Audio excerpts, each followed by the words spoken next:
Mag-update lang po tayo ngayon ng mga online loan apps o yung mga online lending platform na nagre-report o nagpo-forward ng report, nagsasubmit ng record natin na hindi tayo nakapagbayad ng utang dito sa Credit Information Corporation.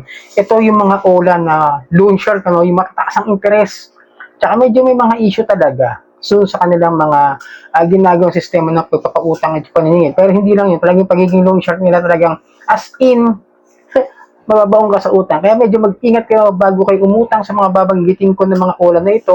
Mag-isip na kayo bago nyo pasukin o bago nyo utangan. Okay? Papaliwanag ko lang po sa inyo ang sa video ito. Okay? Pero bago ang lahat, maglalambing po muna ako sa inyo na pakisuportahan po ang aking mga social media account, ang Facebook, TikTok at ang aking YouTube channel. At kung nakatulong sa inyo ang video ito, malaking tulong po yung simple nyo pag-like, malaking tulong po yung simple nyo pag-share, at para updated sa mga usapang online lending, pakihit lang po ang notification bell. Disclaimer, hindi po ako nanghihikayat na mangutang kayo dito sa mga online loan app. Ako po ay nagbibigay lamang po ng payo, gabay at patnubay kung paano nyo haharapin ang mga suliranin na ginagawang paglabag sa abusive and fair debt collection practices na ginagawa nito mga online lending apps. At hindi po ako nangungonsinti na huwag magbayad ng utang at hindi po ako abogado. Ako po yung simpleng mamamayan na kagaya ninyo, nagre-report lang din po ng mga abusive and fair debt collection practices nitong mga online loan app. Okay, ito simulan natin pero ito ho galing ho sa mismong website ng Credit Information Corporation. So hindi ho ako gumagawa ng kwento. Itong mga nakalista rito na babanggit ito, mga ilan-ilan lang to, piling-pili ko lang po ito ng mga online loan na para sa akin, ito talaga yung mga malalaki ang interest. Yung mga pinapataw ng mga penalties. Yung mga for 1 month, example ko, 1,000 ng utang mo, magiging 4,000 yung babayaran mo sa isang buwan. Yung ganun, ha? Yung mga ganyang klase ng mga online loan na po yung ibig ko sabihin dito. Tsaka may mga issue rin naman ng mga paglabag dun sa mga unfair debt collection tsaka dun sa mga truth in lending act, mga ganyan, yung mga na-issuehan din. Pero dun tayo tututok sa pagiging loan shark nila. Kasi gusto ko maunawaan ninyo na ito, monthly po yan ha. Monthly po sa pagkakaintindi ko pagre-report nila dito sa Credit Information Corporation o CIC. At maaari talaga magkaroon tayo ng problema sa credit score o bumaba yung ating credit record dito sa mga ulan na nauutangan na nito. Okay, simulan na natin dito. Yan, no, list of submitting entities in corporation. Yan po, list of submitting entities. Okay?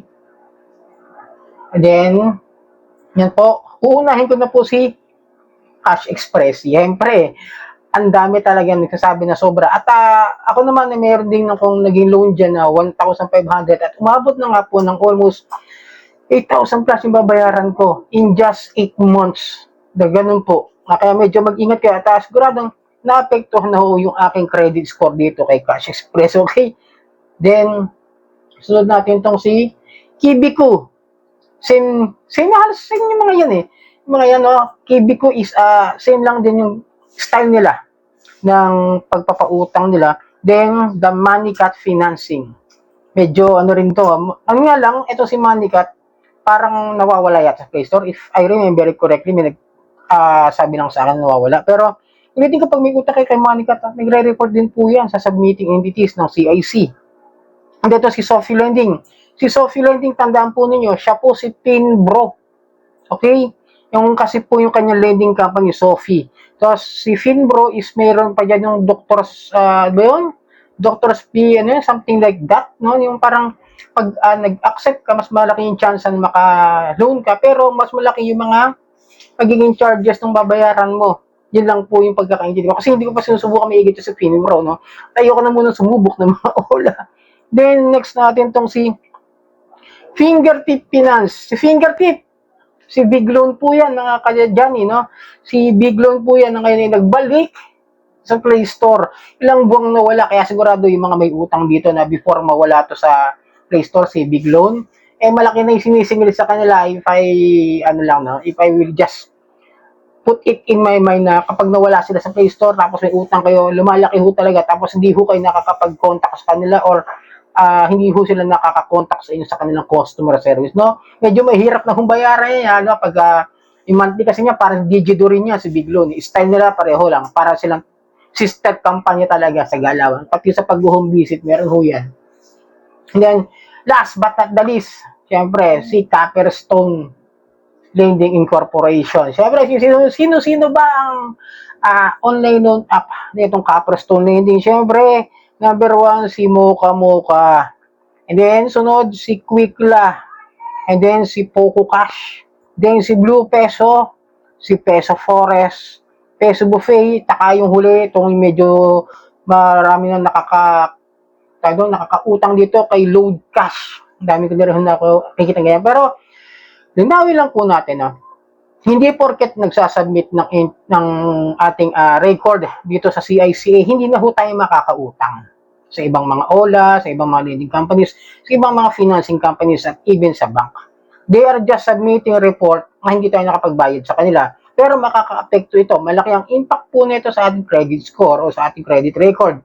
Yun ho yung magiging problema. Kasi kung lahat ho yan ng mga OLA na nabanggit ko meron kayong utang, lahat yan magiging dahilan para bumaba record niya. Lahat yan magiging, makikita ng mga lending companies, ng mga financing companies, ng mga banks, lalo na yung mga accessing entities, no? Example mo, si Home Credit. Example lang yun, ha? Isa rin sa accessing entities yun. Tapos nakita niya, ay, dami mo palang utang.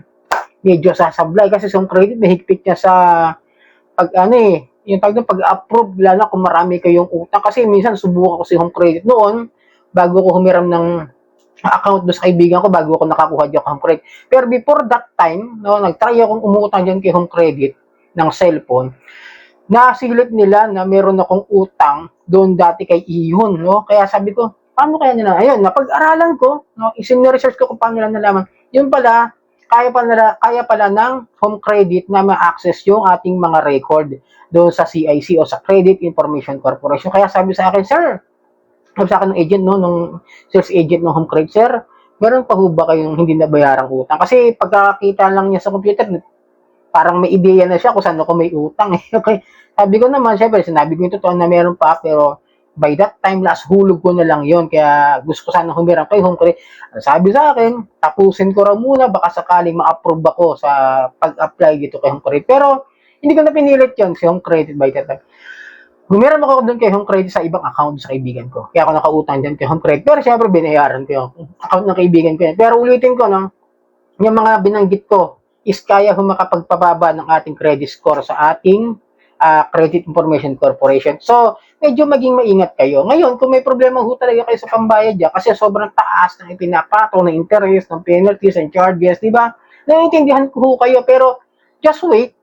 Kung sakali mabigyan kayo ng offer nito mga nabanggit ko, ng mga online loan app o mga online lending platform na yun, nabigyan kayo ng offer na principal amount or something, bibigyan kayo ng discount, is try nyo na isettle.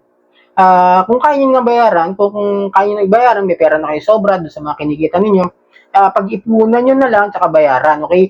Then, kasi hindi ho agad-agad nag-offer yan, minsan matagal mag-offer, minsan bigla-bigla kayong offer, kung kailan alanganin. Kaya, maganda, kung may panahon kayo na sobra sa pera, itabi nyo at saka nyo bayaran para kung sakasakali, at least malinis yung record niyo doon sa Credit Information Corporation o sa CIC. Okay, sana nakatulong ang video ito. Maraming po salamat sa ulitin.